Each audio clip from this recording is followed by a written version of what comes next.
Alors il y a un deuxième sujet qui revient très régulièrement dans mes vidéos de tarot, que j'ai pas pris le temps non plus d'approfondir. C'est ce que j'appelle le chemin de conscience.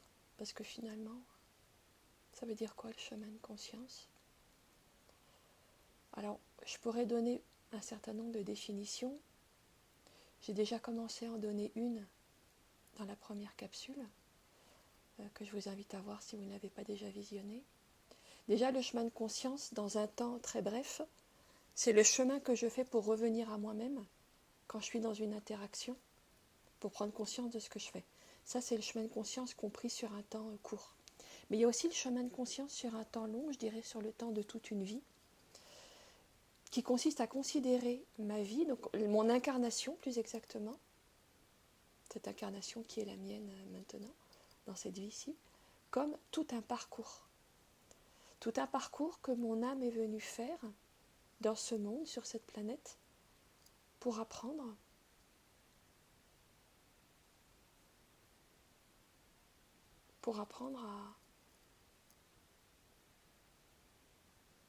à savoir qui je suis. Et là, au moment où je vous parle, je n'ai pas la réponse. Pour apprendre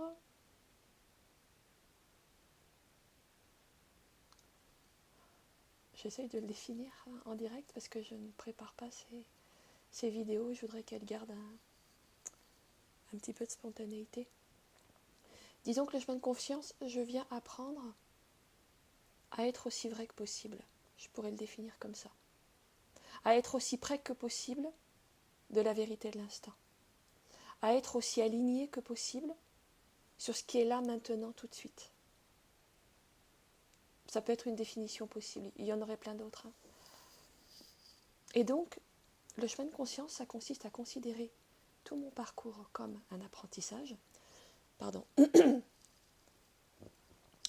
Plutôt que de le considérer comme un parcours d'obstacles dans lequel je vais essayer de réussir quelque chose.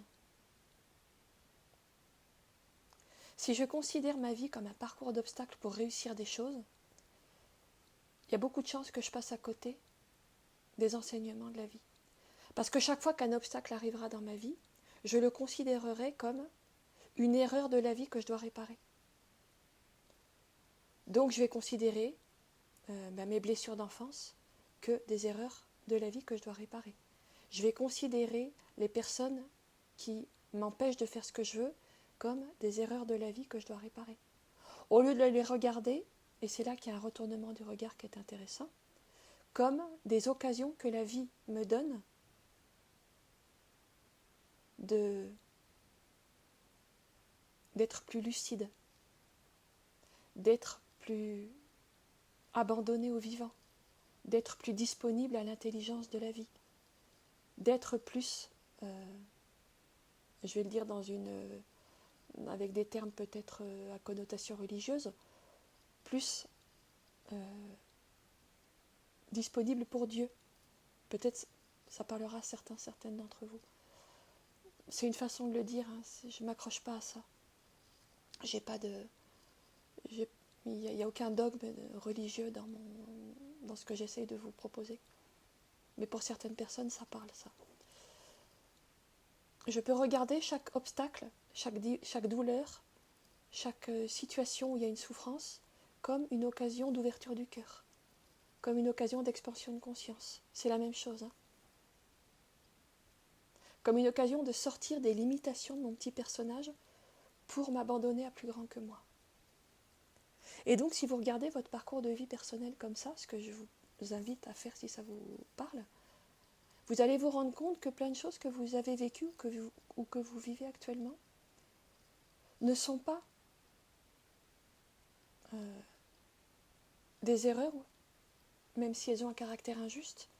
Ce n'est pas des injustices arbitraires, ce n'est pas des erreurs, ce n'est pas Dieu qui s'est trompé. C'est des épreuves initiatiques que la vie, dans son infinie sagesse, a mis comme des cailloux sur votre chemin pour vous éveillez à la conscience universelle, on pourrait dire. Aujourd'hui, je le comprends comme ça. Et ça renverse tout. Parce que ça permet de sortir d'un regard sur la vie dans lequel la vie serait une suite d'événements absurdes, incompréhensibles, violents, injustes, et où je ne serais qu'une victime. Alors je parlerai dans une autre vidéo de la question de la victime parce qu'elle est intéressante à explorer, mais voilà, le regard que je propose sur cette histoire de parcours de vie, de chemin de conscience, c'est d'aller regarder tout ce qui nous arrive comme des occasions de grandir, en fait. On pourrait le dire comme ça pour simplifier.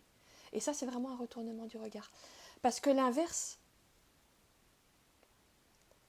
qui pourrait être souvent les démarches de développement personnel, quel que soit leur bien fondé par ailleurs, le risque, ça pourrait être, dans ces démarches-là, de dire, voilà, il m'arrive un truc douloureux, je vais le réparer pour ne pas aller ressentir la douleur.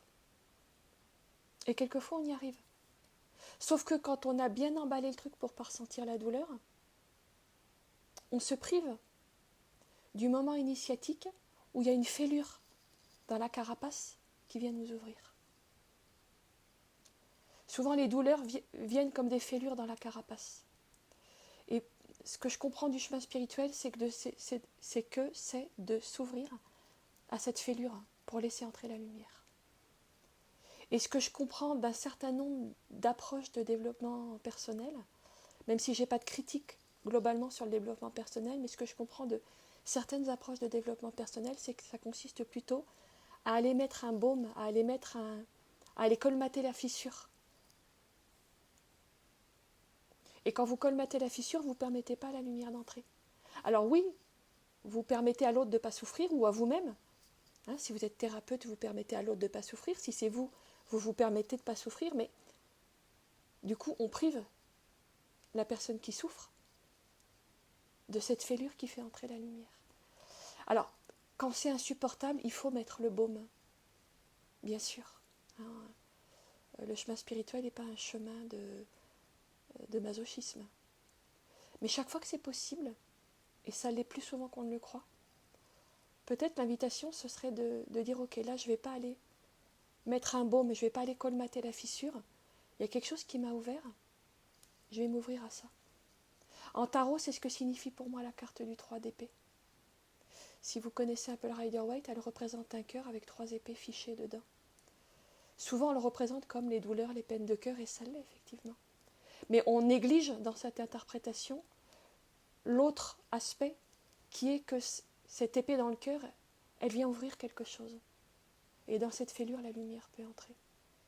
Et pour moi, un parcours de vie, un chemin de conscience, c'est ça. Un chemin de conscience, c'est chaque fois qu'il y a des épées dans le cœur, de faire le choix. Je vais colmater, je vais mettre un baume pour colmater, ou je vais ouvrir et laisser entrer la lumière. Et ça, c'est notre libre arbitre. Voilà, si je devais définir ce que j'entends par chemin de conscience, je pense que ce que je viens de dire est déjà une approche intéressante. Donc, voyez si ça vous parle. Voyez peut-être les moments où vous mettez un baume, ou les moments où vous laissez la fissure faire entrer la lumière. Voilà, c'est ce que je vous propose pour aujourd'hui.